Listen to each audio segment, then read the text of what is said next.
All right, friends, we learned a little bit about Andy Goldsworthy and his leaf art, and today we're going to make some leaf art, but a little bit differently. We're going to use these leaf stamps to print. Now, you are going to be using paint sticks, and when you do, you're going to notice that there are a lot of different colors. There are red, orange, and yellow. These are warm colors. There's green, blue, and purple. Those are cool colors.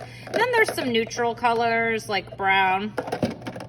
When you're doing the stamping, I want you to try to stick for each leaf with either warm or cool. So I'm going to start with this leaf here, and I'm using warm colors, so red, orange, and yellow.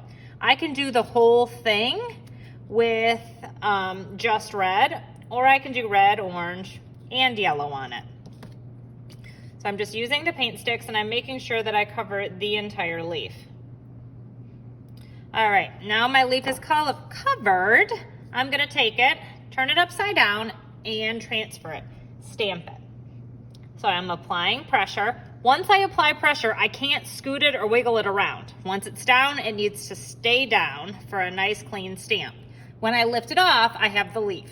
Now you'll notice that this didn't come off. It's still kind of red, orange, and yellow. This is now a stamp that's just for warm colors. So the next person who uses it will use warm colors as well. That way we don't wind up with a big mess. Now I'm gonna do this one with cool colors.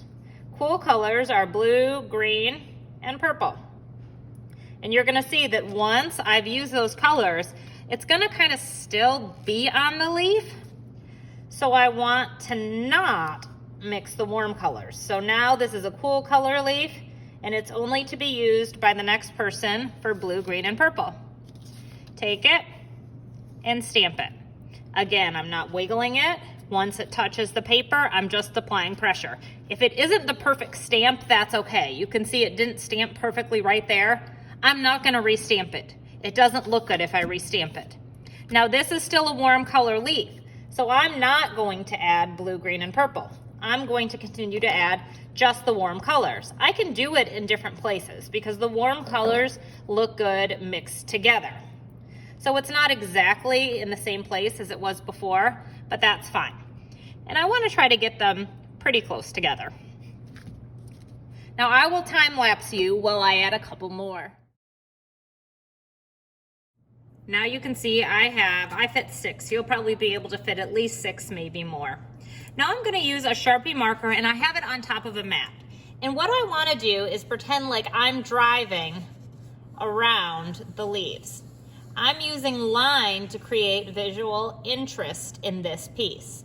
I'm gonna trace around each one once, and I'll time lapse you while I do the first tracing, because you will need more direction to do more tracing, but the first one is pretty straightforward. Okay, I've traced each one time, and this is where it starts to get tricky. I don't want to overlap anything, so I'm gonna go down to this leaf here, and you're gonna see that I run into that leaf there.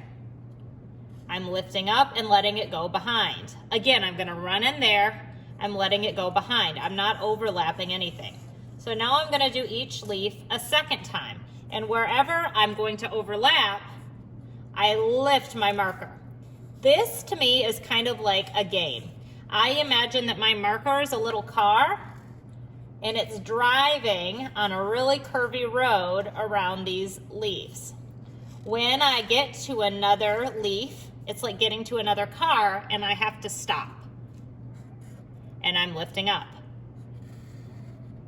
And I'm gonna keep working like that, doing each leaf one time. So I'm still on number 2 with this one. There I'm lifting up, not overlapping. Number 2 on this one, and my marker is starting to get gray. If that happens to you, I would like you to switch markers. I'm gonna keep using this one because this isn't my finished piece of artwork. You are going to have a beautiful piece of art that you're going to complete. Now, it's gonna start to get even trickier here. Here's my third trace around that one. And again, overlapping. It looks kind of cool. It looks almost like rippling, doing each one the third trace. I'm not doing one leaf 10 times and the others 0 times. I'm doing each leaf one time until I run out of space.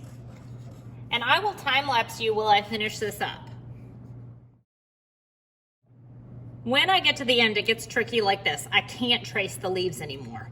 They are too surrounded by lines. So what I'm gonna do is just take a marker and follow the contour, the shape of that line. So I'm just doing that, following, following, following, because I can't trace around that leaf.